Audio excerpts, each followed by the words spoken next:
पूज्य बाबा जी प्रणाम।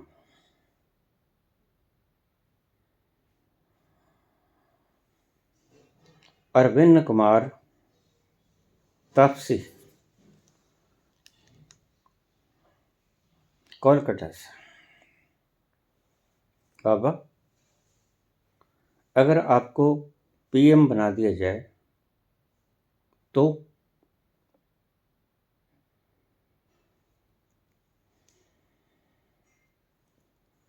तो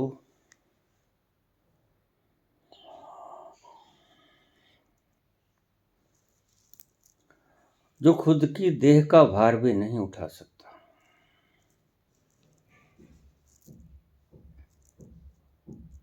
उम्र तो देख। अरे 75 के बाद तो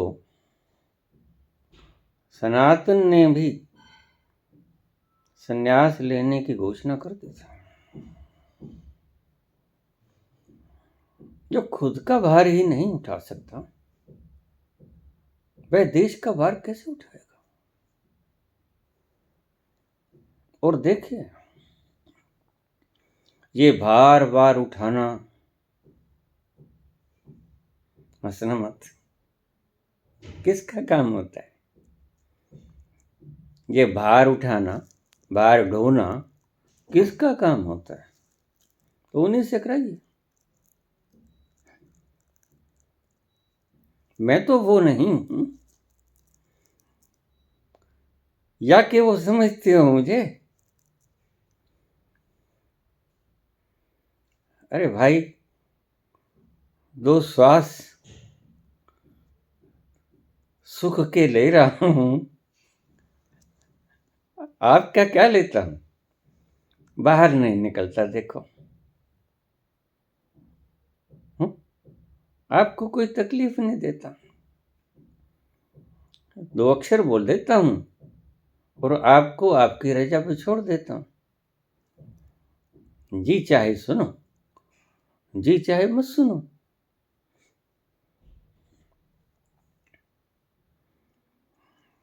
ये ऐसे चक्कर में मुझे मत डालो।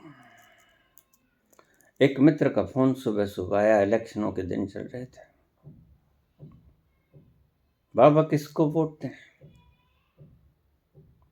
मैंने कहा वोट तो मैं खुद ही नहीं डालता। नहीं, चलो फिर भी किसको वोट दें? मैंने कहा किसी को भी। हाँ, मतलब सब चोर हैं? सब चोर हैं? हाँ,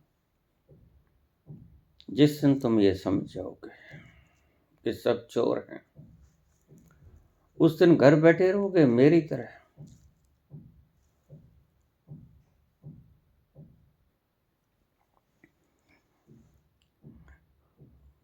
बाहर डंडा झंडा उठाए ना फिरोगे। जिस दिन तुमने समझ लिया वास्तविकता क्या है, किसी को भी वोट दे दो। और बोला कि बाबा, वो चाहे 4 टांग वाला हो।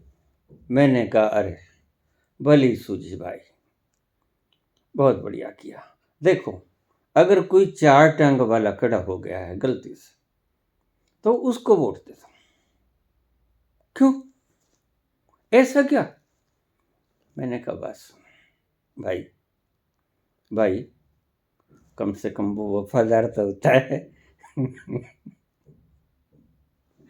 4 टांग वाला वफादार तो होता है। वो भौंकता भी है तो किसी बात पे भौंकता है, बिना बात के नहीं भौंकता है। हाँ, 4 टांग वाला अगर किसी भी पार्टी की तरफ से खड़ा, उसे वोट दे देना।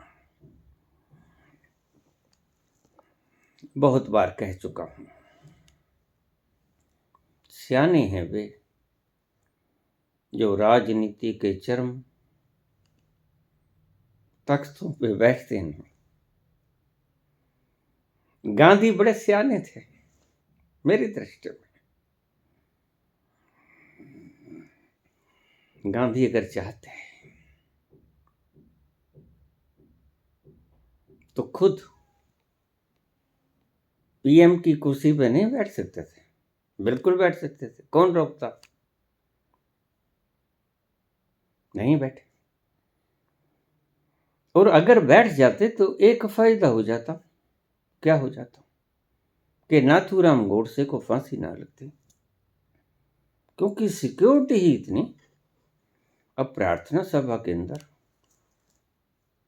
राम राम करते हुए राम राज्य लाने वाला कोई व्यक्ति राम राम करते हुए अबल वृद्ध व्यक्ति को असहाय अवस्था में बिना किसी सुरक्षा घेरे के खड़ा हुआ व्यक्ति उसको गोली मार दे तो क्या कहोगे? और उसकी पुश्तें आज राम राज्य लाने का झंडा उठाए फिरते हैं, जिन्होंने राम राम करते हुए उस अशक्त वृद्ध को गोलियों से भून दिया। और मैंने बहुत बार कहा है कि गोलियां 4 थी, पोस्टमार्टम में 3 निकली, चौथी गोली कहां गई? मुझे जवाब नहीं मिला। किसने चलाई? ये भी जवाब नहीं मिला। राजनीति में जो चला गया, समझ लेना कि उसके भीतर धीरज नहीं। धैर्यहीन व्यक्ति राजनीति में जाता है और धैर्य युक्त व्यक्ति आध्यात्मिकता में आता है, क्योंकि आध्यात्मिकता में परम धैर्य की आवश्यकता होती है। जल्दी से अमीर बनना है, जल्दी से सुख सुविधाओं को इकट्ठा करना है, बड़ा सुंदर तरीका है राजनीति में प्रवेश कर जाना। क्योंकि मेरे पास एक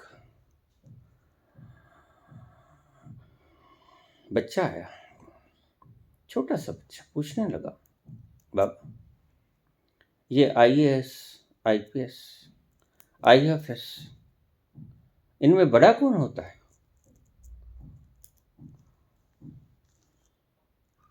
who is the most powerful? मैंने कहा देखो भाई, इनमें से तो कोई बड़ा नहीं होता। तो फिर बाबा? मैंने कहा देखो, बड़ा तो इनसे ऊपर वो होता है जो कि अनपढ़ होता है।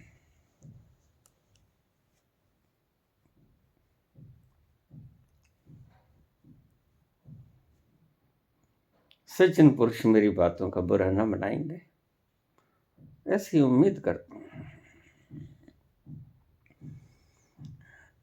बड़ा तो वो होता है जो पढ़ा ही नहीं, जो अनपढ़ है, भाग गया है। भगोड़े बड़े होते हैं।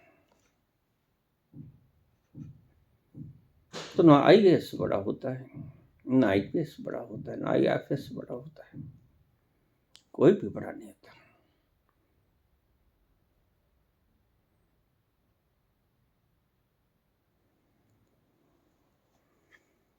कृपा करना।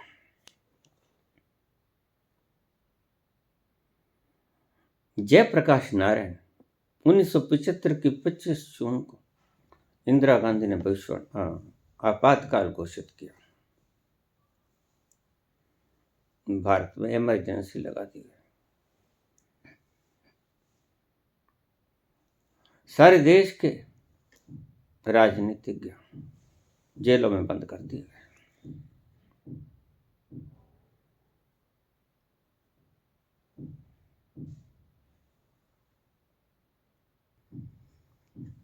सी-73 में इलेक्शन हुए, बड़ा बावेला मचा,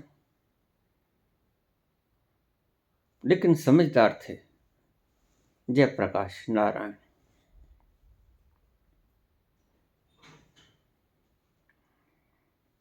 स्वच्छ व्यक्ति, कोई दामन में दाग नहीं।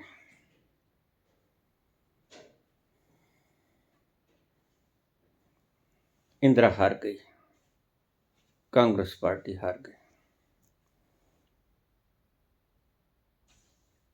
मैंने सोचा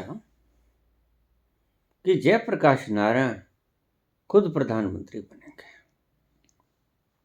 बनना भी चाहिए, योग्य हैं।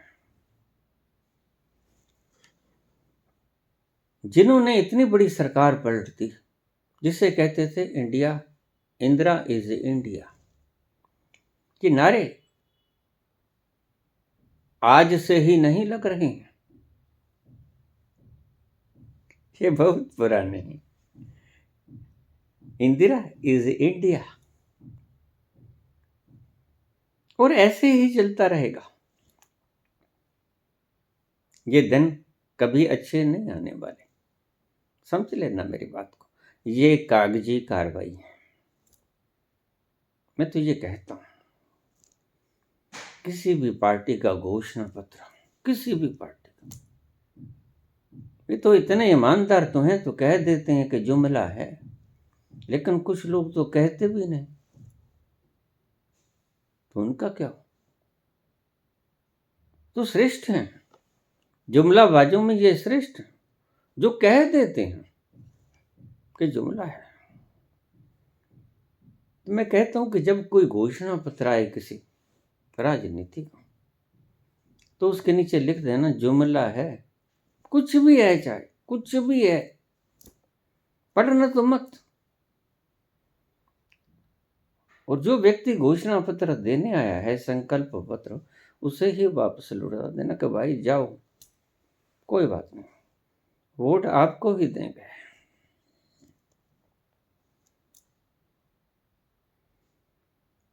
और फिर चाहे चार टांगों वालों को वोट दिया, क्योंकि अगर भों भों ही करना है तो चार टांगों वाला ज्यादा सुंदर भों भों कर सकता है। तुम्हें पता नहीं, इनके भाषण के अंदर भों भों से अतिरिक्त और कुछ नहीं पाओगे।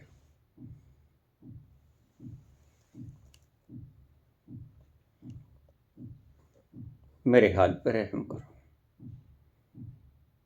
मुख में दांत नहीं, पेट में आंत नहीं, क्यों मारते हो? खुद के बोझ तले 20 कदम चल नहीं सकता। 1988 में जो गिरा, 7 फुट ऊपर से सिर्फ, तो नीचे ईंटों का ढेर पड़ा था, जो कि नुकीली थी ईंटें, तो मेरी पीठ में लगी। मुझे याद है,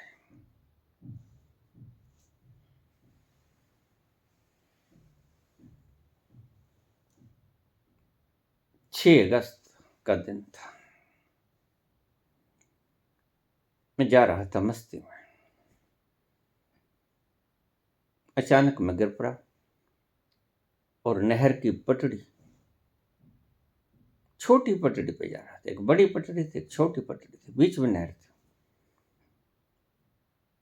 नीचे ईंटें पड़ी थी, मलबा, और उनकी नोकें संयोगवश ऊपर थी।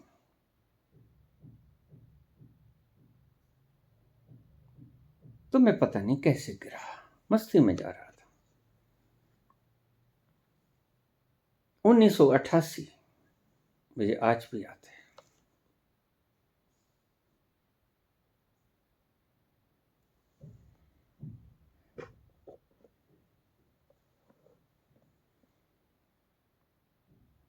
उसके बाद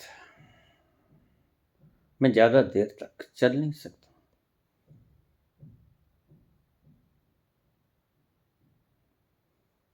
तो जो अपने शरीर का भार ही नहीं उठा सकता, वो देश का भार कैसे उठाएगा? मेरे हाल पे रहम करो। ऐसी बातें कहनी तो बहुत दूर, सोचा ही मत करो। तो जीत गए जयप्रकाश नारायण। मैंने सोचा ये प्राइम मिनिस्टर बनेंगे, लेकिन अजूबा तो तब हुआ जब प्राइम मिनिस्टर बने मोरारजी देसाई। मैंने कहा ये क्या? अरे जयप्रकाश नारायण जैसा समझदार व्यक्ति होते हुए ये क्या हुआ? तो मुझे एक बुजुर्ग कहने लगे, आपकी बात ठीक है, वो वाकई ही समझदार है। समझदारी का यही लक्षण होता है।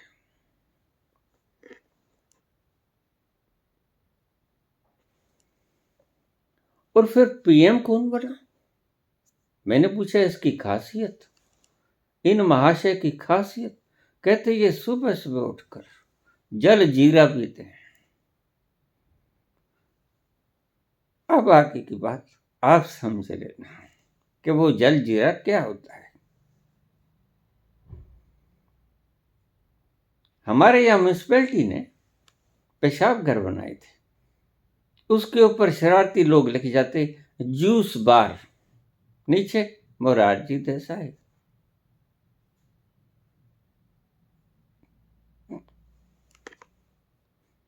क्षमा करो, ऐसे प्रश्न मत किया करो। ये कोई उम्र थोड़ी है, कब्रों में पैर हैं। आप पीएम की बातें कर रहे हो, अब तो पीएम की बात करो, पोस्टमार्टम की। ये शुभ नहीं है आपकी बात। ये ठीक है कि पीएम कब होगा, ये तो जचती है बात।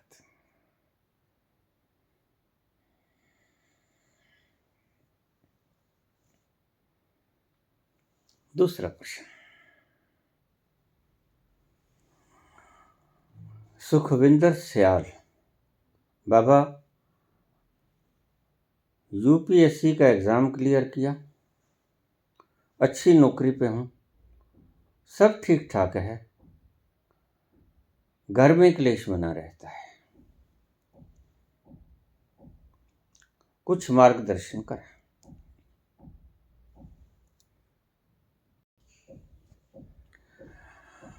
तू इधर उधर की ना बात कर, फिराक जलालापुरी ने एक शेर लिखा है, बाकमाल। तू इधर उधर की ना बात कर, ये बता कि काफिला क्यों लूटा। तू इधर उधर की ना बात कर, ये बता कि काफिला क्यों लूटा। मुझे रहजनों से गिला नहीं, तेरी रहबरी का सवाल है। मुझे ट्रैवलर से कोई गिला नहीं है, आने जाने वाले राहगीरों से मुझे कोई गिला नहीं, तेरी रहबरी का सवाल है। तूने देख रेख की तो वो क्या खाक की।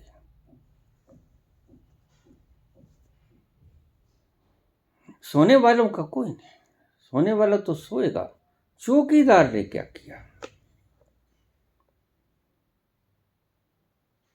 तू इधर उधर की ना बात कर, ये बता कि काफिला क्यों लूटा। मुझे रहजनों से गिला नहीं, जो सोए हैं उनसे गिला भी क्या करेंगे। तेरी रहबरी का सवाल है। सवाल उठता है कि तेरी चौकीदारी कहां गई।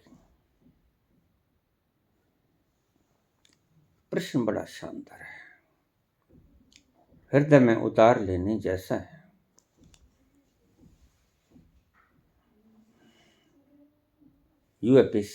यूपीएससी पास कर लिया, अच्छी नौकरी पे, सब कुछ है,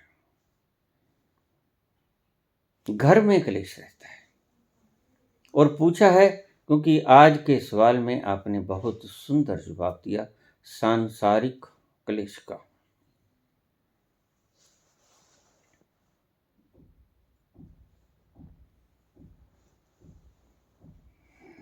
संत यही सिखाते हैं।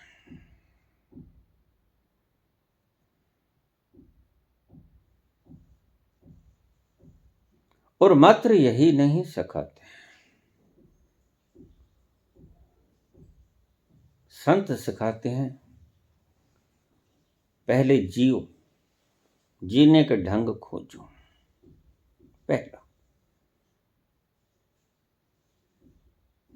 जीने के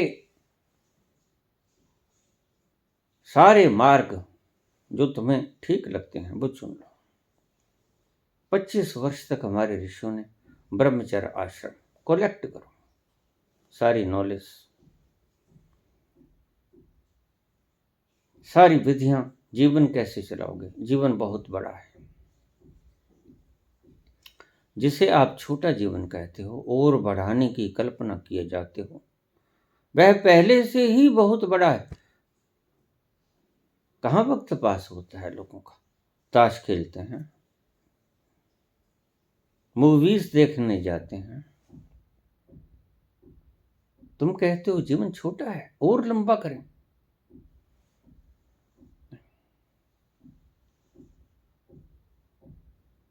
मुझे रहजनों से गिला नहीं, तेरी रहबरी का सवाल है।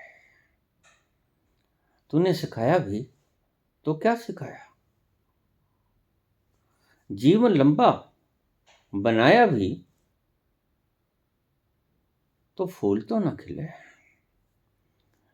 ये बगीचा लहलहाया तो नहीं, बगीचे में ठूठ खड़े कर दिए, जिनमें न पत्ते थे, न हरियाली थी, न फूल खिले, न फल लगे, घास भी न थी, कांटे ही कांटे बिछे थे। तेरी रहबरी का सवाल है। तूने मार्गदर्शन किया क्या। तो 25 वर्ष तक सारा कुछ सीख लो। हाउ टू मैनेज, ये बात में सीखो। पहले जिंदगानी चलाने के ढंग सीखो। विद्यार्थी जीवन यही कुछ, विद्यार्थी जीवन में सारी टेक्निक्स सीखनी होती है कि हम सारे जीवन में करेंगे क्या। अभी बच्चे हो, वो सिखाया जाता है। कैसे उपार्जित करोगे ढंगों को जो जीने के लिए सहायक होंगे, और फिर हाउ टू मैनेज, इन ढंगों से जो उपार्जन होगा उसको मैनेज कैसे करेंगे, वो है गृहस्थ जीवन। मैनेजमेंट एक कला है, अद्भुत कला है। और फिर तीसरा,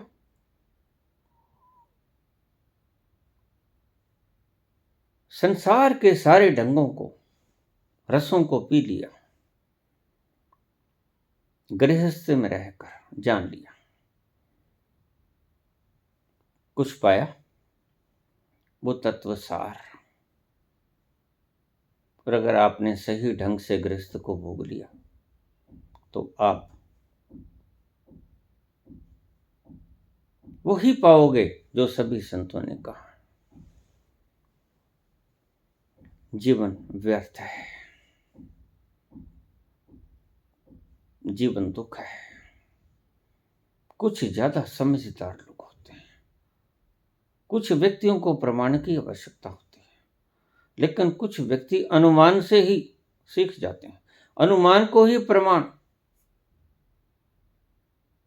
जान जाते हैं। आग में हाथ डाला, फलाने जल गया, इससे ही सीख ले लेते हैं, और सीख बिल्कुल ठीक है, सत्य है। आग में हाथ डाला, जल गया, यह है सत्य है। कुछ लोग मूर्ख होते हैं, वह आग में हाथ डाल के ही देखते हैं, उन्हें मैं नास्तिक कहता हूं। वो कहते हैं नहीं, हम तुम्हारी बात ना मानेंगे, विश्वास तो हम करते ही नहीं, हम खुद आग में हाथ डालेंगे। वो ऐसा कुछ करते हैं, अनुमान नहीं लगाते, उन्हें प्रमाण चाहिए। तो जलेंगे, फफोले उठेंगे, फफोले काटने पड़ेंगे, रातों रातों की नींद खराब होगी। कष्ट होगा, दर्द होगा, इलाज कराओगे, दवाइयाँ खाओगे।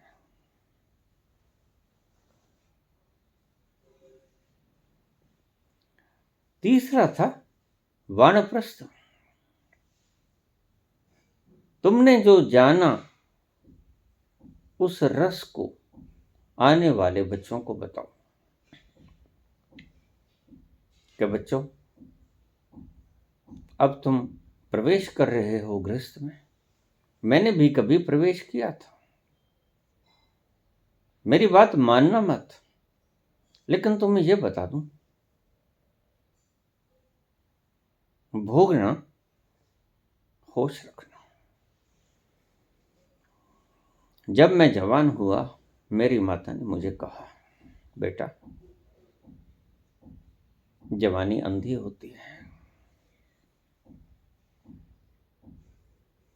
जवानी में जोश होता है, होश कम होता है।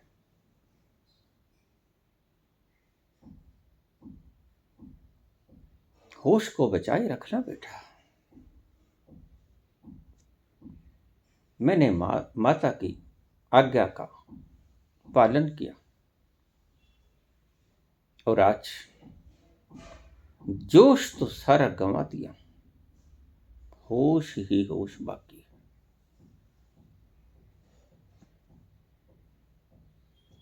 तुम ऐसा ही करते हो, जिंदगी को दांव पे लगा देते हो, कंकड़ों के मूल पे।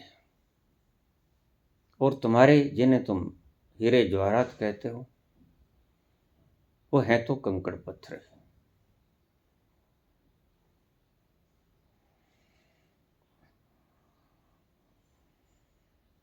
समझ लेते हो, तुम्हारी मान्यताएं बड़ी अजूब हैं। तुम कंकड़ पत्थरों को हीरे समझ लेते हो, कुशल हो समझने में। धर्मों ने भी तुम्हें यही सिखाया है, मान लो, मान लो, जैसा हम कहते हैं मान लो।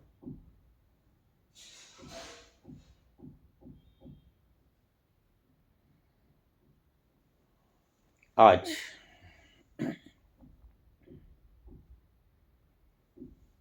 हमारे मार्गदर्शक हमें क्या समझा रहे हैं? उस सत्य के बारे में समझा रहे हैं जिस सत्य का ज्ञान उन्हें स्वयं भी नहीं है। यही भाग्यहीनता है मेरे भारत महान देश के। जो जिन्होंने देखा नहीं, जो जिन्होंने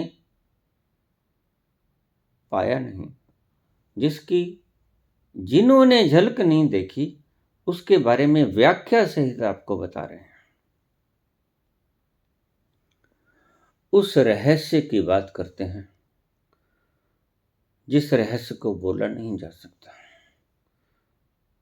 जिस रहस्य को मात्र पिया जा सकता है। मुझे जब आदेश हुआ कि बोले, मैंने कहा क्या बोला? और अब बोलूं? हाँ, अब बोलो। मैंने आदेश का पालन किया। बड़ी अड़चने आई। जो बोलता उसके विरुद्ध 10 व्यक्ति खड़े हो जाते हैं, एक एक शब्द पे 10-10 कमेंट, क्वेश्चन। मैंने कहा ये तो बहुत कचरा भरा हुआ है। तो मैंने मेरे चैनल कंट्रोलर से कहा, ऐसा करो, सब कमेंट्स बंद कर दो, मैं सिर्फ बोलूंगा, सिर्फ बोलूंगा, और लोग इसे सुने न सुने कोई बात नहीं, क्योंकि मैं बोल रहा हूं उनके लिए जो प्यासे हैं। और जिनको प्यास ही नहीं लगी है, वो तो जल से भरे पात्र की तरफ लोलुप दृष्टि से देखेंगे भी नहीं, क्योंकि उन्हें प्यास ही नहीं लगी है। तो कहीं ऐसा ना हो ऐसा लगता है कि होगा, कि मेरे शब्द उन कानों में पड़ जाएं जिन्हें उसकी जरूरत नहीं। तो बहुत से व्यक्ति ऐसे आए तो चैनल कंट्रोल समझदार थे, संसार को समझने वाले। और मैं तो एक भीतर कमरे में मुद्दतों से बैठा हूं। मैं संसार में बहुत कम विचरण किए हैं। पहले वर्षों में 40-35 वर्षों तक वही नहर का किनारा, वही बाबा धर्मदास की समाधि, वही राहें, वही रास्ते, उनके ऊपर रहा।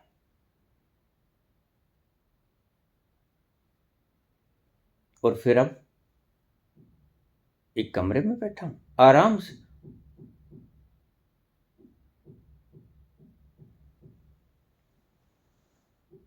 मैं इतना संसार में विचरण किया नहीं,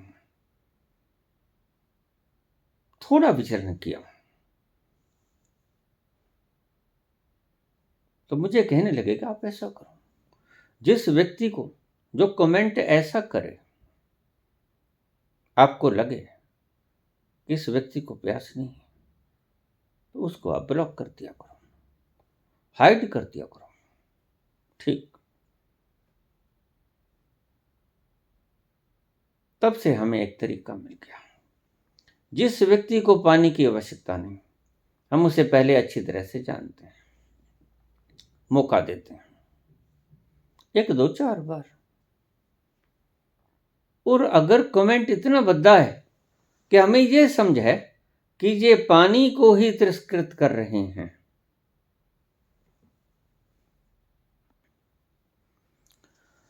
तो फिर हम उसको पहले ही कमेंट में ब्लॉक कर देते हैं। इसको आवश्यकता नहीं। तो मैंने कहा मुझे एक व्यक्ति सुने न सुने, कोई बात नहीं। मैं उन लोगों के लिए बोल रहा हूं जो आने वाले अंधकार के युग में पैदा होंगे, और उनके लिए ये शब्द वरदान होंगे, अमृत होंगे। मैं सिर्फ उनके लिए बोल रहा हूं जो प्यासे हैं, जिन्हें भूख लगी होगी। उनके लिए नहीं जिन्हें प्यास नहीं लगी, जिन्हें भूख नहीं लगी, उन्हें तो अभी सैर करने दो। तो गृहस्थ में ऐसा ही कुछ था। अभी प्यासे हो, अभी भोग लो अच्छी तरह से। क्या जल्दी है, अच्छी तरह से भोग लो, लेकिन होश को बचाए रखना।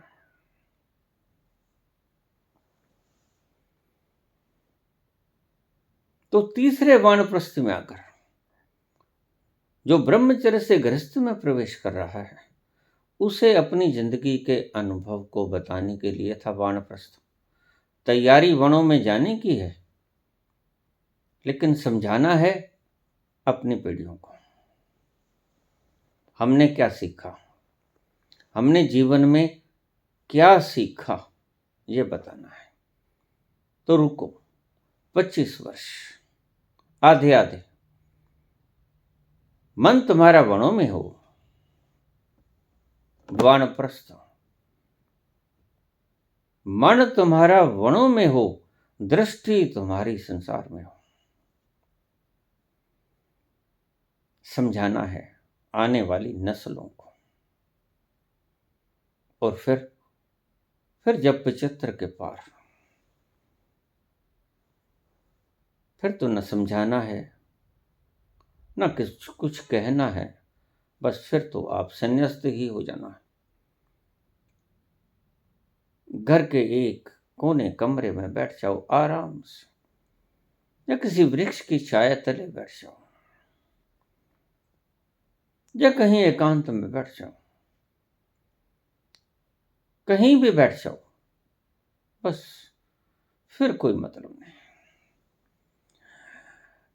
फिर दूसरी पीढ़ी आ गई जो वानप्रस्थ हो गई, वह समझाएगी गृहस्थ को।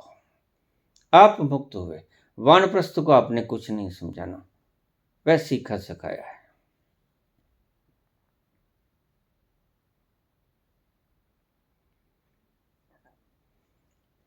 दुर्भाग्य आज ये है। और कलाएं तो आप सब सीख लेते हो, और मैनेजमेंट तो आप सब सीख लेते हो, लेकिन आप ये नहीं सीख पाते how to manage your own life.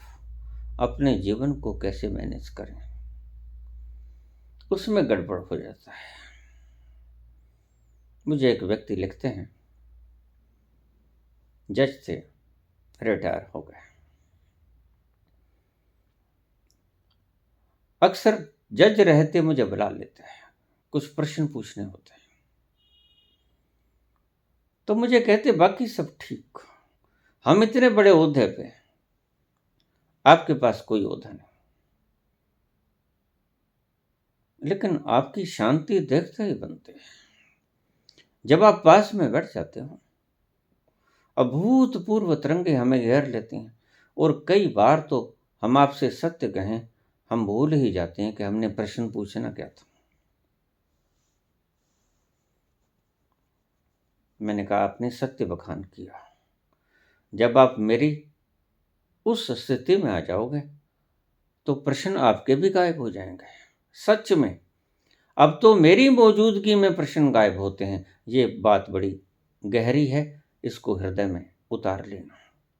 अब तो मेरी मौजूदगी में आपके प्रश्न गायब होते हैं, फिर मैं जिसकी मौजूदगी में प्रश्न मेरे गायब हुए, आप उसके पास पहुंच जाओगे। समझाती है। आचार्य उपासनम का यही अर्थ था, गुरु की सन्निकटता का यही अर्थ था। गुरु के सानिध्य में आ जाओ, गुरु के निकट हो जाओ, उसके आसपास क्षेत्र में बैठ जाओ आराम से। तो मैंने उनसे कहा कि आप सत्य कहते हैं, बिल्कुल सही खोज है आपकी कि मेरी मौजूदगी में आपके प्रश्न भूल जाते हो, लेकिन जब आप खुद की मौजूदगी में होगे तो प्रश्न भूलोगे क्या, प्रश्न गिर ही जाएंगे। इस बात को आप ध्यान में रखना। आपने सब कुछ सीखा, how to manage your own life, अपने जीवन को कैसे चलाएं, यह नहीं सीखा। और आपके सभी धर्मशास्त्र, धर्मगुरु, मार्गदर्शक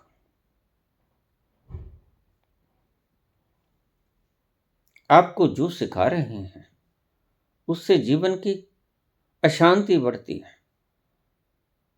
क्योंकि वो कागज के फूल आपको दे देते हैं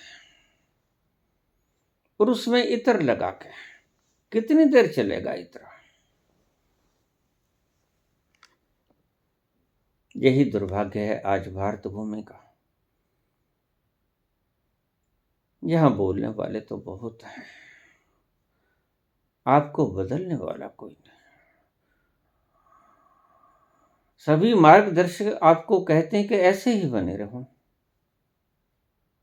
लेकिन कहां ऐसे ही बने रहें तो दुर्गंध युक्त रहोगे। बदलना पड़ेगा। Transformation is necessary.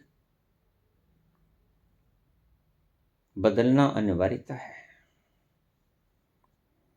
इस तल पर तुम षडांध के पास बैठे हो, षडांध से भरे हुए बैठे हो, लेकिन इस षडांध से ही तो मुक्ति है जिसमें आप जीना नहीं चाहते। और आज जो इतनी आत्महत्याएं हो रही हैं, देखिए दो तरह के लोग हैं। एक जीवन को बढ़ाना चाहते हैं, एक जीवन को मिटाना चाहते हैं। ठीक कौन, अभी आप फैसला नहीं कर सकोगे।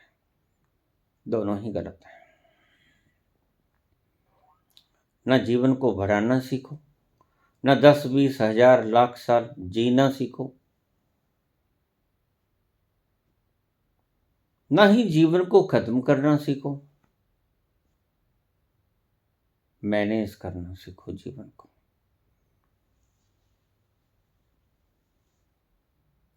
लंबी लंबी उम्रिया को छोड़ो। प्यार की एक घड़ी है बड़ी। उपवन लगाना मत सीखो मात्र, क्योंकि अगर उपवन में ठूठ खड़े कर दिए, जंड खड़े कर दिए,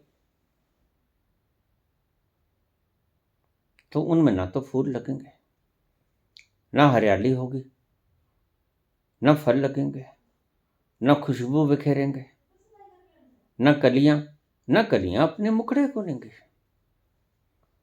ना ही कोई राहगीर खींचा चलाएगा।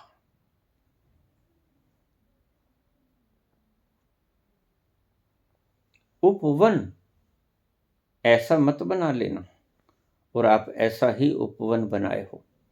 आईएएस हो गए हो, यूपीएससी का पास कर लिया है एग्जाम, अच्छी नौकरी पे हो, घर में क्लेश होता है।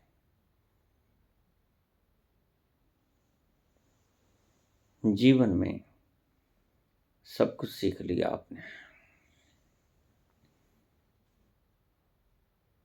लेकिन जीवन को आनंदमय कैसे बनाएं ये नहीं सीखा। सिखाने वाले मिले ही नहीं। सिखाने वाले मिले तो पाखंडी मिले, और आपने उनके पाखंड को बल दिया।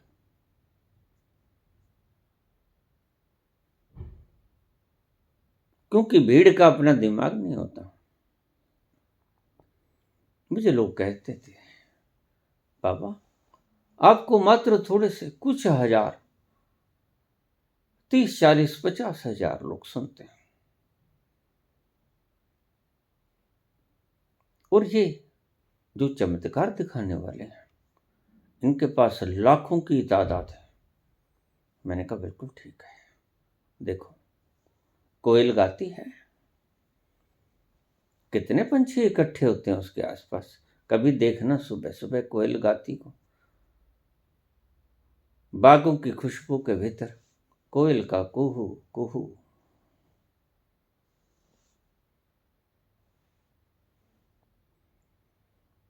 कितने पंछी इकट्ठे होते हैं, और किसी कौवे को कां कां करते देखना।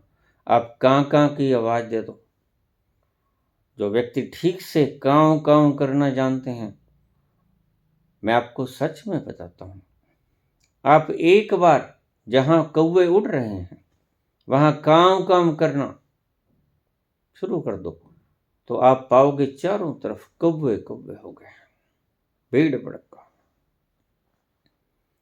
ये आपके जादूगरी करने वाले लोग हैं।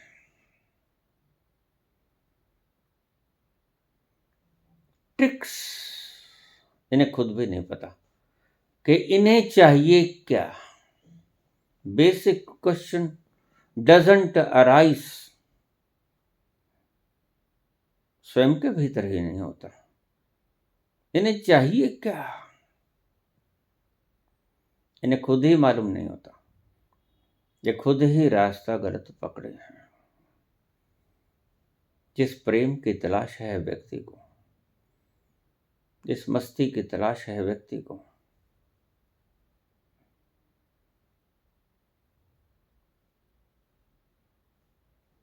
वह आंतरिक तलों से आया करती है। और आप उन लोगों के पीछे लग गए हो जो काम करना जानते हैं, जो खोपड़ी में सीखा हुआ बता रहे हैं या खोपड़ी का इन्वेंशन बता रहे हैं। बात एक ही है, दूसरों के शब्दों को खोपड़ी में भरकर बता देना एक टेप रिकॉर्डर का काम है। कंप्यूटर ऐसा करता है।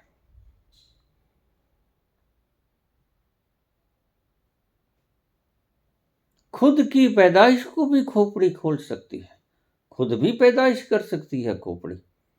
लेकिन ये दोनों ही बातें, तुम जो है सत्य में, तुम्हारा जो तल है आत्यंतिक, उसके ऊपर जो परम खुशबू बिखर रही है, जहां जो परम सन्नाटा है, जहां जो परम संगीत की ध्वनि बज रही है, जहां जो मस्ती ही मदहसी का आलम है, जहां मदहोशी ही मदहोशी की शराब उंडेली जा रही है, वहां तुम्हें पहुंचना कोई नहीं सका था। और उसके बिना सब बेकार है। बिल्कुल ऐसे है जैसे सारा इंजन आपने बना के खड़ा कर दिया और उसमें इंजन में ईंधन नहीं डाला। बस आपकी जिंदगी है ऐसे, एक ढांचा, मुखौटा, एक स्ट्रक्चर लिए फिरते हो आप सिर्फ, और उसे जब चाहे बदल लेते हो, लेकिन उसमें ईंधन नहीं है आपके पास। ईंधन तलाशो कहाँ है, क्योंकि उस ईंधन को जाने बिना आपकी जिंदगी चलेगी नहीं। कितनी देर चलेगी? अंधेरे में कब तक लठ मारोगे? प्रेम की बड़ी आवश्यकता है, आनंद की बड़ी आवश्यकता है, मस्ती की बड़ी जरूरत है, मदहोशी की सख्त जरूरत है। इसलिए तो आप देखो, मंदिरों में इतने लोग नहीं होते जितने आपको मैखानों में मिलेंगे। और मंदिरों में तो लोग बिना वृत्ति के जाते हैं, अनचाहे जाते हैं। मस्ती का आलम तो उनका देखो जो मैखाने पे जाते हैं, उनके पांव की तेजी देखो जो मैखाने की तरफ जाते हैं, और उनके पांव की मरदूद पांव की चाल देखो जो पूजा घरों में जाते हैं, जो तुम्हारे मस्जिद, मंदिर, गुरुद्वारों, चर्चों में जाते हैं, गिरजाघरों में जाते हैं, मरे मरे से जाते हैं।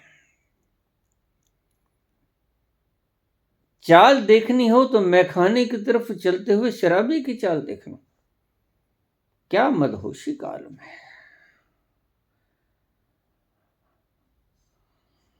अगर तुम ऐसी मदहोशी की तलाश कभी जीवन में शुरू न कर पाओगे तो समझ लेना ये ऐसा फूल है जिसके भीतर कभी खुशबू उत्पन्न ही नहीं हुई।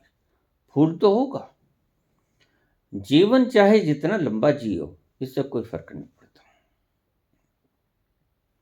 जीवन को बढ़ाने की चेष्टा मूढ़ता से बड़ी और कोई चीज नहीं।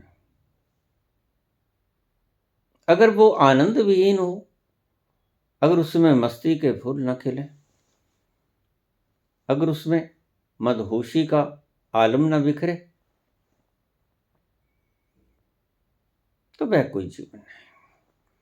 और तुम्हारे जो लोग सुसाइड कर लेते हैं उनकी मनोस्थिति ऐसी ही होती है।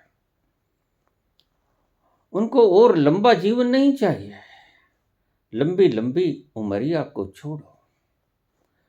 प्यार की एक घड़ी है बड़ी, प्यार कर ले घड़ी तो घड़ी। आपको सिखाई जाती है नफरत। आप किसी भी तथा कथित धार्मिक व्यक्ति को बोलते हुए देख लो, जिनके मंच के पास आप ज्यादा भीड़ देखोगे उनकी बातों में आप भेद की दीवारें पाओगे।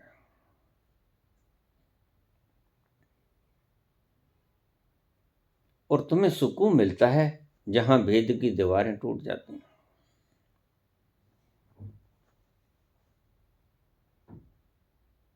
ये कला है, जीवन को कैसे जिए ये कला है। और ये कला जानी कृष्ण ने, ये कला जानी राम ने।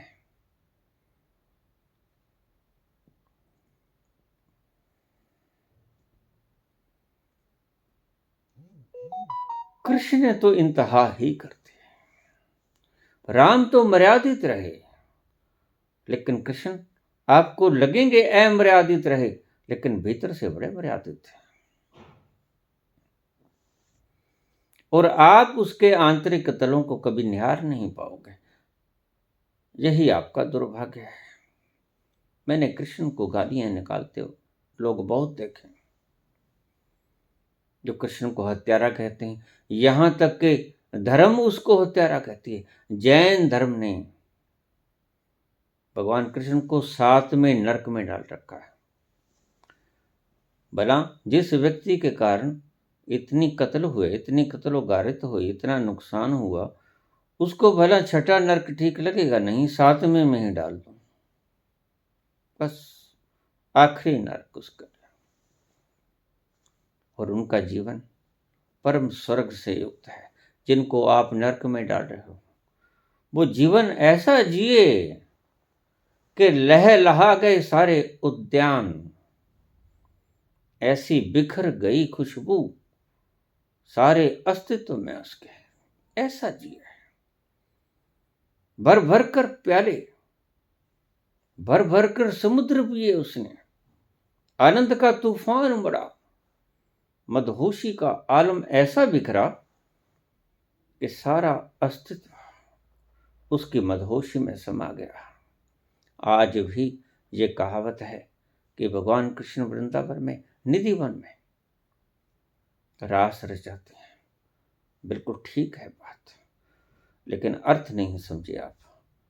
महारास सदा से चालू है, बस आपकी आंखें बंद हैं। महारास कभी ना रुका है ना रुकेगा, उसका महारास सदा चलता है, चलता रहेगा, कभी एक क्षण के लिए ना रुका ना रुकेगा। उस महारास को तुमने देखा नहीं, कारण तुम सोए हो, तुम्हारी आंखें बंद हैं। आंखें तुम्हें दी गई हैं, जानबूझकर तुमने बंद कर रखी हैं। महारास तो रचा रहा है हर वक्त वो परमात्मा। कृष्ण का महारास सदा शुरू है, लेकिन दुर्भाग्य तो आपका है कि आप आंखें खोल के उस महारास को चख नहीं पाते, उस महारास का सामीप्य ग्रहण नहीं कर पाते। यही आपका दुर्भाग्य है।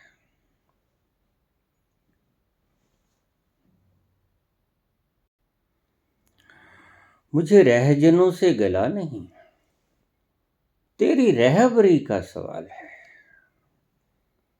जो सोए हैं उनसे मुझे कोई गिला नहीं, लेकिन गिला तो उनसे है जो कहते हैं हम जाग रहे हैं। तेरी रहबरी का सवाल है। जो कहते हैं हम जागे हुए हैं, काश वो जागे होते हैं तो आज संसार इतना दुखी ना होता। आज ये बगिया,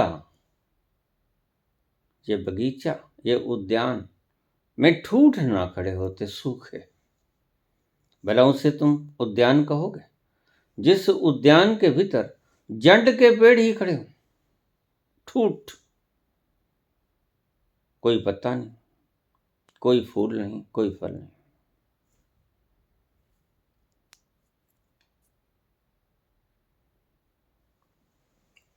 तेरी रहबरी का सवाल है। तुमने सब कुछ सिखा दिया, पैसा कैसे कमाओ सिखा दिया, बेईमानी कैसे करो सिखा दिया, इकट्ठा कैसे करो सिखा दिया, लूटा कैसे जाए, चोरी कैसे हो सिखा दिया, झूठ कैसे बोलो सिखा दिया। और सब इकट्ठा कर लेते हो तुम। ठीक, कर लोगे, कोई भी कर सकता है। पापा बाज न होवे इकट्ठी, पापा बाज न होवे इकट्ठी, मोया संग न जामे। उन्हें सिर्फ धन के लिए ये बात नहीं की पापा ने।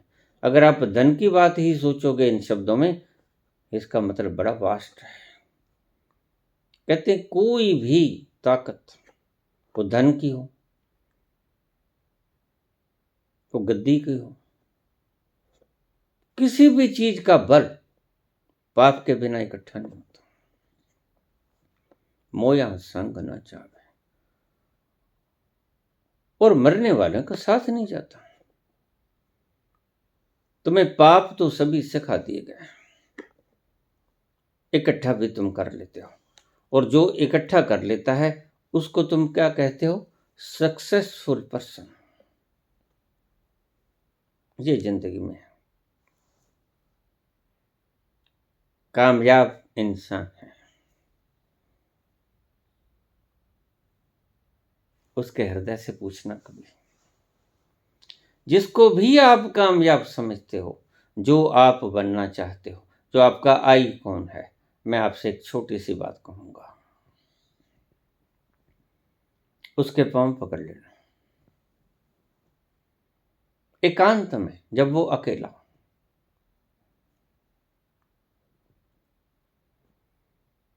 और उसके पांव पकड़ के हाथ जोड़ के खड़े हो जाना और उससे कहना, मैं आपका बच्चा हूं,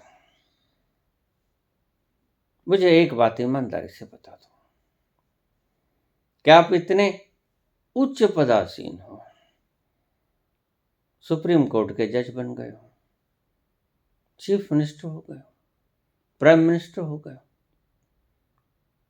एक नंबर के धनाढ्य हो गए हो, इतना बल इकट्ठा कर लिया है, शारीरिक रूप से इतने ज्यादा सुदृढ़ हो, एक बात बता दो, इस सब करने में आपको आनंद मिला, सुख मिला, वो पल मिले जिन्हें हम प्रेम के पल कहते हैं, तो आप देखना आपको क्या जवाब मिलता है। जिन्हें सक्सेसफुल पर्सन कहते हैं और इतनी किताबें लिखी जाती हैं, जीवन में सफल कैसे हो, क्या ढंग अपनाए जाए, उनके पांव पकड़ना। आप इनकी बातों को मत पढ़ना, ना इन किताबों को पढ़ना, आप तो जिनकी ये उदाहरण दे रहे हैं उसके पांव पकड़ना। पूछना टाटा से, पूछना बिड़ले से, पूछना अंबानी अडानी से, उसके पांव पकड़कर रोने लग जाना, अपने अश्रुओं से उसके पांव को धो देना और हाथ बांध के खड़े हो जाना, और पीएम से सीएम से यही सवाल पूछना कि और सब ठीक है। मैं आपकी काबिलियत को सलाम करता हूँ, नतमस्तक हूँ, लेकिन एक बात बता दूं,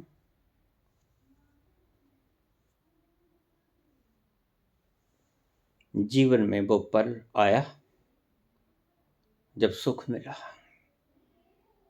जीवन में वो घड़ी आई जब आनंद की छांव तले बैठे, जब ठंडी हवाओं का आनंद लिया, जब सुंदर उद्यानों में बैठे नासिका पुट सुगंध से भर गए। आनंद के पल कभी जीवन में आए तो कहेगा नहीं आए, बिल्कुल ईमानदारी से वो कहेगा नहीं आए। अगर मुझसे पूछते हो तो इस राह पे आना ही मत, यही जवाब पाओगे, बिल्कुल यही जवाब पाओगे, पूछ के देख लो। अरे ये भी कोई जिंदगी है।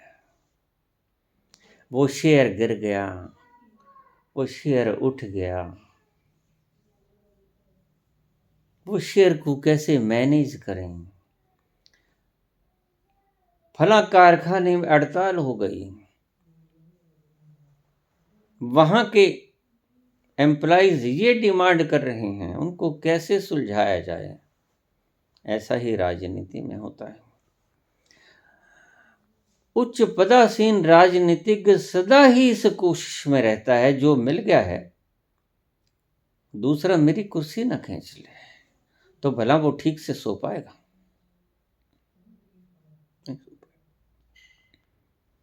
ठीक से सो ना पाएगा।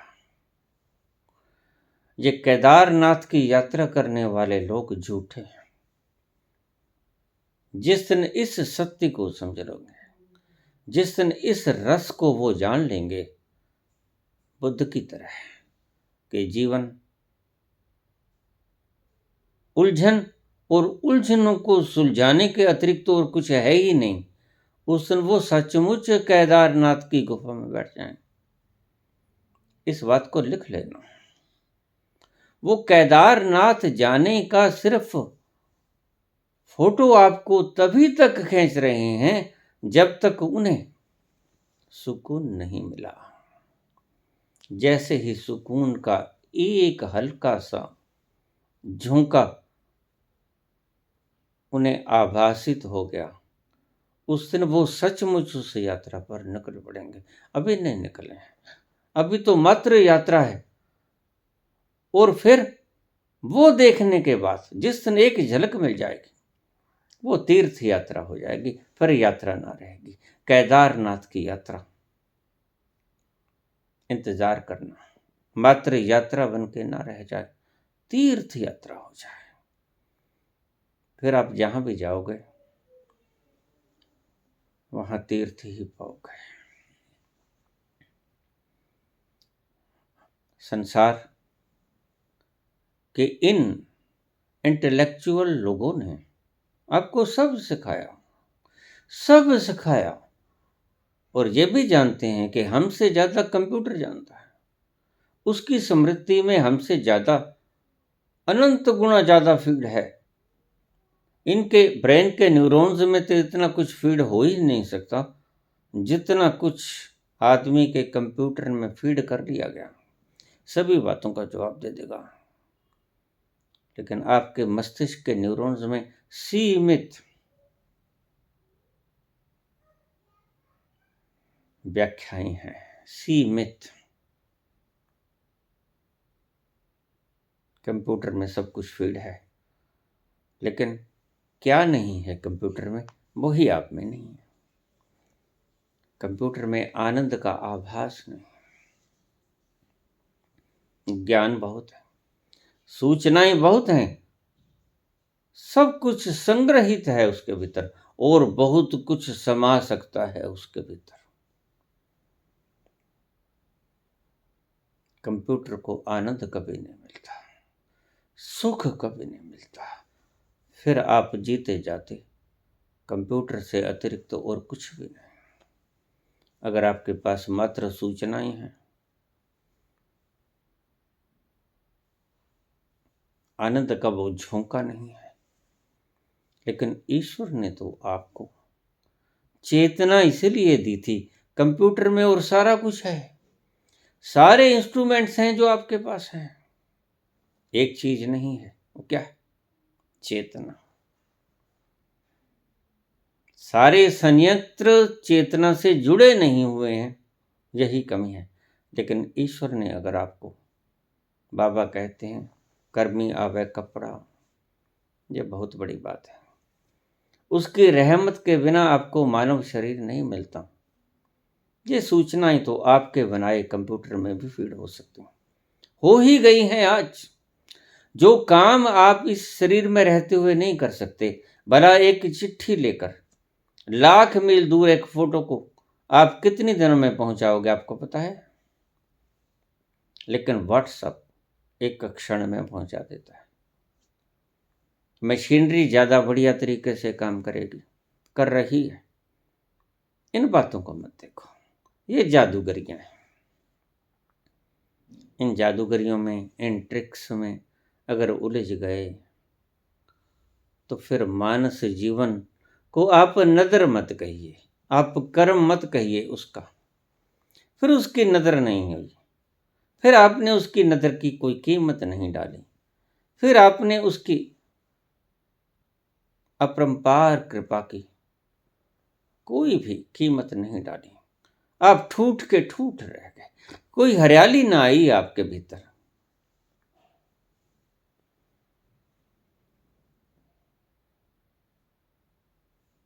कर्मी आवे कपड़ा।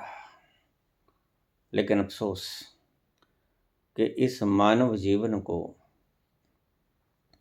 आप तो कंप्यूटर भी नहीं बना पाते हैं। कंप्यूटर फिर भी जीत जाता है आपसे। ज्यादा सूचनाएं फीड हैं और आप क्या समझते हो? आपके मार्गदर्शक आपको क्या समझाते हैं? आपके मार्गदर्शक आपको यही समझाते हैं कि ये याद कर लो, वो याद कर लो। भला पहली दूसरी के अध्यापक आपको क्या सिखाते हैं? ये 2 का पहाड़ा याद कर लो, ये तीये का पहाड़ा याद कर लो, ये हिस्ट्री याद कर लो। यही कुछ ये सिखाते हैं कि फला उपनिषद याद कर लो, गीता कंठस्थ कर लो। भला ये भी कोई क्वालिफिकेशन है? एक छोटा बच्चा गीता का उच्चारण कर रहा था। वो गीता के उच्चारण करते बच्चे की वीडियो मुझे दिखलाई गई। देखिए कितना खुश नसीब है ये बच्चा। 700 श्लोकों को धारा प्रवाह बिना उच्चारण की किसी मिस्टेक के कितने सहजता से बोल लेता है। मैंने कहा इससे बड़ा दुख नसीब और कोई व्यक्ति नहीं। माता पिता ने इसका जीवन खत्म कर दिया। जैसे भागवत सप्ताह कहने वाले इन लोगों का जीवन उनके माँ बाप ने खराब कर दिया, उनके धार्मिक गुरुओं ने खराब कर दिया। जो फूल खिल सकता था, जो बीज कली बन सकती थी और जिसमें फूलों की सुगंध लग सकती थी, वो बीज आपने मार दिया। अब इनके हृदयों से पूछो। बहुत लोग हैं, दुनिया दुखी है। थोड़ा सा प्रचार कर दो कि मेरे पास ये है, सारी दुनिया दुखी है, आपके पांव में आ जाएगी। पहले से ही तैयार बैठी है। कारण वो दुखी है। मुझे रहम आता है जब ऐसे जादूगरों के पास इतने लाखों की तादाद बैठी होती है। वो इतने दुखी लोग घंटों भर बैठे एक चमत्कार की अपेक्षा में, और उसने चारों तरफ चमत्कार बिखेर रखे हैं। ये चमत्कार इन्हें दिख ही नहीं पाते, इतने अंधे हैं। ये चांद, ये तारे, ये ग्रह, ये नक्षत्र, ये सूर्य प्रकाशित करता हुआ सारे विश्व को, ये पहाड़, ये झीलें, ये समुद्र, ये लहलहाती धरा, ये सारी आकाश गंगाएं, ये सारा यूनिवर्स, ये ब्लैक होल्स,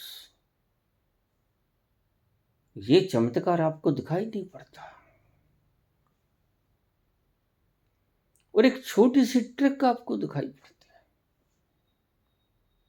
कि एक आदमी ने हाथ घुमाया और सोने की चेन निकल गई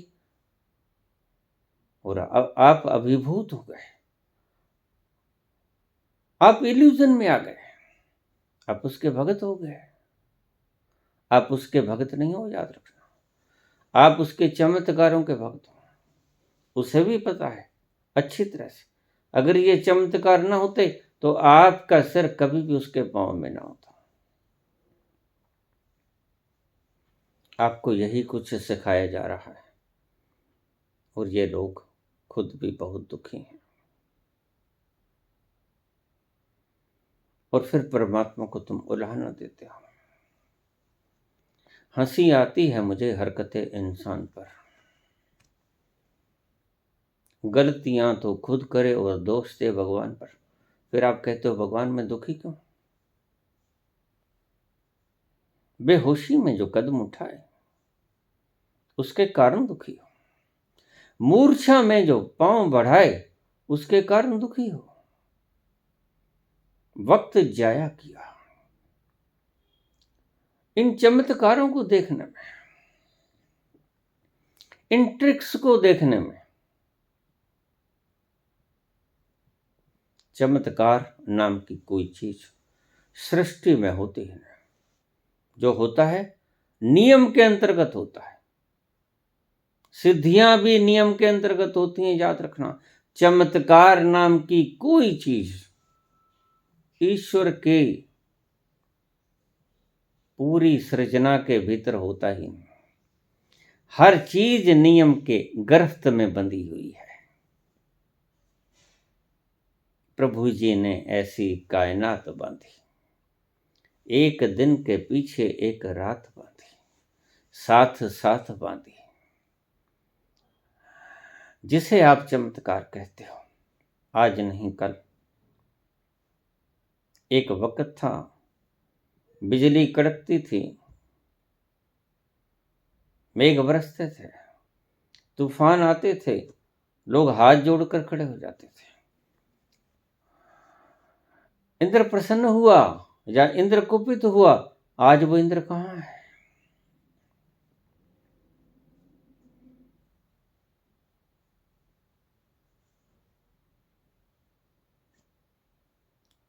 एक वक्त था जब ग्रहण लगता था, सूर्य का प्रकाश ढक लिया जाता था चंद्रमा के द्वारा, और तुम भगवान से प्रार्थना करते थे कि हे भगवान इसको मुक्त कर दो। अगर आप प्रार्थना न भी करते तो भी वो संरचना की चाल के हिसाब से चंद्रमा अपनी गति से चलेगा और सूरज को जो ढक रखा था वो हट जाएगा, फिर से प्रकाश दिखने लगेगा। ये एक प्रकृति का नियम है। कोई भी चीज, चमत्कार नाम की कोई भी चीज इस सृजना में होती है। ईश्वर ने कुछ भी ऐसा नहीं बनाया जिसे आप चमत्कार कह दो। हाँ, ये कह सकते हो कि ये अभी तक हम इन्वेंट नहीं कर पाए। ये शब्द साइंटिस्ट का बिल्कुल ठीक है। कुछ ऐसा है जिसे आप इन्वेंट कर नहीं पाए सृजना में। मेरे शब्दों को ठीक से समझ लेना। सृजना के पार वो खुद बैठा है, सचखंड बस है निरंकार। उस रहस्य की मैं बात नहीं करता। उस रहस्य को तो आप कभी भी इन्वेंट ना कर पाओगे। उस रहस्य को तो ऋषि, मुनि, त्यागी, तपस्वी, मनीषी, बुद्ध, कोई भी कभी इन्वेंट नहीं कर पाया। आप मेरी बात को जानकर हैरान मत होना। वो भी उस रहस्य में डूबे। और कबीर ने बिल्कुल साफ कहा, जो गूंगा गुड़ खाए के कहे कौन मुख स्वाद। यह ऐसा गुड़ है जिसका केमिकल संरचना नहीं माना जाता, देखा नहीं जाता, उसके भीतर उसको सिर्फ खाया जाता है और उसके स्वाद को वर्णित नहीं किया जा सकता। यह ऐसा स्वाद है। उस रहस्य को तो इन्वेंट ना कोई संत कर पाया, साइंटिस्ट तो कर ही नहीं पाएगा, न कोई मनीषी कर पाया, ना कोई बुद्ध कर पाया, ना कोई महावीर कर पाया, ना कृष्ण कर पाए, ना राम कर पाए। उस रहस्य को उद्घाटित नहीं कर सकोगे, उस रहस्य को वर्णित नहीं कर पाओगे आप।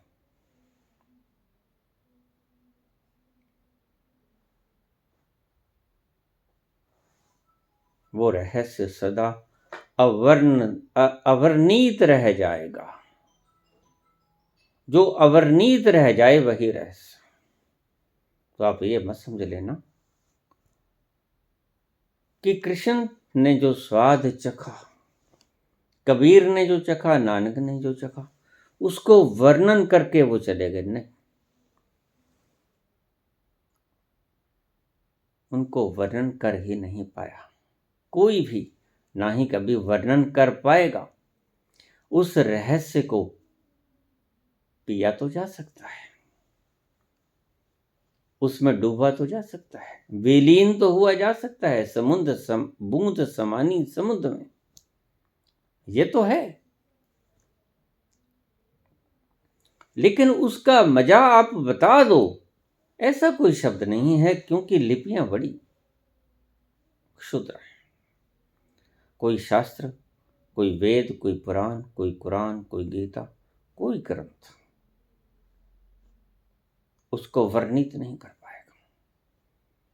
उसकी शलाघा न कर पाओगे आप, कितनी ही कोशिश करो। वह अवर्णनीय रह जाएगा बाद में। कोई भी संत, कोई भी बुद्ध उस रस को पिए तो है, खूब पिए है, मजे से पिए है। सूरत कलारी बई मतवारी, और मतवारे भी हो गए हो पी पी के, और उछले कूदे भी हो, नृत्य भी किया, गायन भी किया। बाबा नानक सारी उम्र गायन ही करते रहे। मीरा चैतन्य नाचते ही रहे, बुद्ध मस्त ही रहे उस शराब को पीकर। महावीर भी नाचते ही रहे भीतर ही भीतर। लेकिन वर्णित कर पाए, ऐसी दुविधा में आप रहना मत, इसी भ्रांति में मत रहना कि कोई महापुरुष वर्णित कर पाया उसको। नहीं, न कभी कोई वर्णन कर पाया, न कभी कोई वर्णन कर पाएगा। इज नॉट ओनली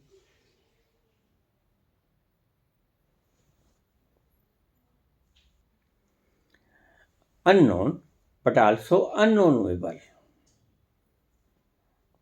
मैं आपसे ये कहना चाहता हूं, सब कुछ सिखा देगा आपको ये संसार, संसार के मास्टर एक चीज न सिखा पाएंगे। एक चीज तो आपको स्वयं ही सीखनी पड़ेगी। वो क्या है? वो है अपना अंतस्तत्व, अपना आत्म तत्व। वो आपको स्वयं ही खोजना पड़ेगा, वो तो कोई साथ नहीं जा पाएगा। तो फिर गुरु की महत्ता क्या है? गुरु की महत्ता इतनी है कि उसके सानिध्य में आप अपने भीतर उतरोगे। जैसे दीपक के सानिध्य में, दीपक के जलने के प्रकाश में आप पढ़ पाते हो।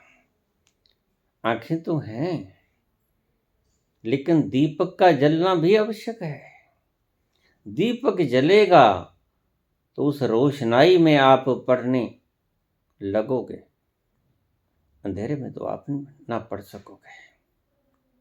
तो गुरु का इतना ही महत्व है, और यह महत्व बड़ा कीमती है। गुरु की मौजूदगी में आप उस तत्व तक पहुंचे जाओगे। गुरु का काम बड़ा महत् है। गुरु की मौजूदगी में आप अपने भीतर खिसकने लगोगे, उतरने लगोगे, क्योंकि वो जहां बैठा है वो चुंबक की तरह है। जैसे ही आपने उसकी तरफ मुख किया, जिसकी तरफ पीठ किए बैठे हो, वैसे ही वो आपको खींच लेगा। लेकिन तब तक न खींच पाएगा जब तक आप पीठ किए खड़े हो उस तत्व की तरफ। सो पहला, गुरु के सानिध्य में आप उसकी तरफ उन्मुख हो जाते हो जिसकी खोज में आप हो, जो आपने पाना है, और उसकी उन्मुखता में वो आपको खींच लेगा। बाकी काम उसका, तुमने तो मात्र इतना ही करना है। बुल्ले का ये शब्द याद रखना, रब दा की पाना, उधरों पुटना ते इधर लाना। जिस तरफ पीठ थी उस तरफ मुख कर लो, जिस तरफ मुख था उस तरफ पीठ कर लो। बस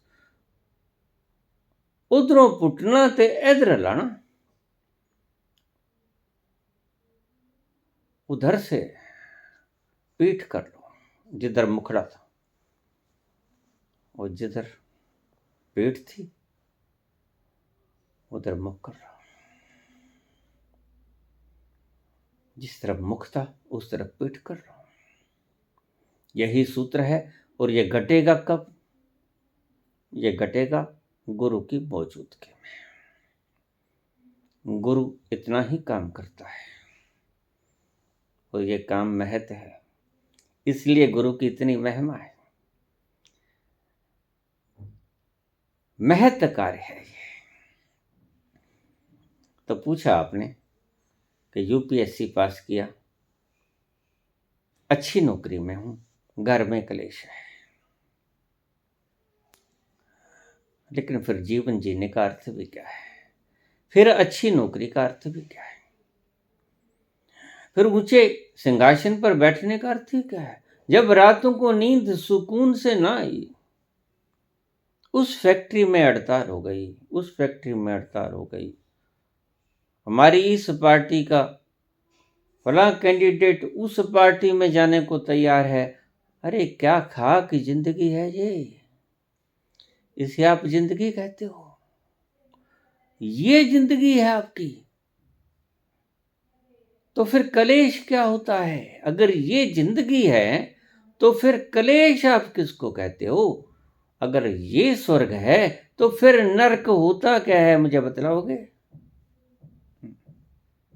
ये ऊहा पोह सारी रातें करवटें बदलने में कट जाएं।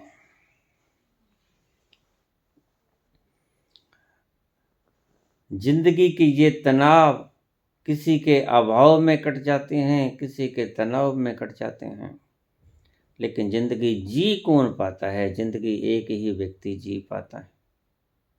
कौन व्यक्ति जिंदगी जी पाता है? कलाएं तो उसने चाहे कोई भी ना सीखी हो, कबीर की तरह बस चदरिया बुन ली, नानक की तरह खेती कर ली, बुद्ध की तरह कोई काम भी ना किया, मांग के खा लिया, कोई फर्क नहीं पड़ता। बहुतेरे लोग आज दान देने को तैयार हैं, कारण उनके भीतर शांति नहीं। उनको कोई शांति दे दो। सारा पाश्चात्य शांति ढूंढता है, दो शांति उनको। रात की नींद तक गुम हो गई है, आप ध्यान की बात करते हो, आप समाधि की बात करते हो, संबोधि की बात करते हो, उनकी रात की नींद ही खो गई है। सारा पृथ्वी का अस्तित्व त्राही त्राही कर रहा है, दुखों से ग्रस्त है, पीड़ित है, सुख का एक कण चाहता है। एक क्षण भी नहीं मिला, एक पल भी नहीं मिला उस सुख का जिसे वास्तव में तुम सुख जानते हो, कहते हो। उनको एक सुख की झलक दे दो, अपना सर्वस्व कुर्बान कर देंगे वो। बस ऐसा ही है वो, जिसके आने से आपके जीवन में बाहर आ जाती है, जिसके आने से आपके जीवन का खेत लहलहा उठते हैं, उसके आने से। कौन है वो? आपका अपना अंतस, आपका अपना स्वभाव, आपका अपना होना। यह जिस दिन आपके जीवन में प्रवेश कर गया, उस दिन आपके जीवन में सदा के लिए, सदा के लिए परम खुशहाली, परम आनंद, मदहोशी स्वर्ग हो जाएगा। उससे पहले तो नरक है। कलाएं कितने भी जानते हो, इससे कोई फर्क नहीं पड़ता। जीवन नरक है, बस मैं इतना जानता हूं। इस नरक को लंबा कर लो तो भी कोई बात नहीं, इस नरक को छोटा कर लो तो भी कोई बात नहीं, क्या फर्क पड़ता है? नरक नरक है, ना नरक को ना स्वर्ग को, इन दोनों से परे अपने आप को, अपने आप में स्थित हो जाओ, तब तक आपको चैन नहीं मिलेगा, जब तक आप अपने तक पहुंच ना जाओगे। ये ईश्वरीय विधान है, ये है ईश्वरीय विधान, ये है चमत्कार। कैसे एक व्यक्ति नरक में बैठकर प्रसन्न हो जाता है। एक छोटी सी कहानी कह के अपनी बात को खत्म करूंगा। राजा जनक कहते हैं चले गए ऊपर। धर्मराज ने कहा कि आपने कोई पाप तो किया नहीं, तो आपके लिए स्वर्ग हाजिर है। तो राजा जनक ने कहा ये तो ठीक है, लेकिन मैं नरक के दर्शन करना चाहता हूं। नरक आखिर है कैसा? मुझे दिखाओ तो। भेज दिया गया एक यमदूत के जाओ नरक के दर्शन करा दो। और कहानी है कि जनक ने सारे नरक का भ्रमण किया और अगले ही क्षण पाया कि सारा नरक खाली हो गया। सारा नरक उजाड़ बन गया, खंडहर हो गया, कोई भी ना रहा, सभी खत्म हो गए। कहानी है, लेकिन इसके भीतर गहरा रहस्य छिपा है। जैसे ही तुम्हारे जीवन में जनक ने प्रवेश किया, तुम्हारे भीतर के जनक ने, तुम पाओगे तुम्हें जीने की सारी कलाएं आ गई। जैसे ही तुम्हारे भीतर के जनक ने तुम्हारे जीवन में प्रवेश किया, अभी तो नरक है, और जैसे ही उस जनक ने तुम्हारे इस नरक के भीतर एक फेरी लगा दी, जी भर के तुमने देख लिया उस तत्व की तरफ जो तुम खुद हो। बस तुम्हारा सारा अस्तित्व जिसे आपने साम्राज्य बना रखा है उजड़ जाएगा, धराशायी हो जाएगा। फिर आपको असली स्वर्ग मिल गया। नरक उजाड़ना हो, जीने की कला सीखनी हो, कलह कलेश को मिटाना हो, कष्ट दुख तनाव को दूर करना हो, तो अपने ही भीतर बैठे उस जनक को पहचान लेना, वहां स्थित हो जाना, स्थिति प्रज्ञ हो जाना। धन्यवाद।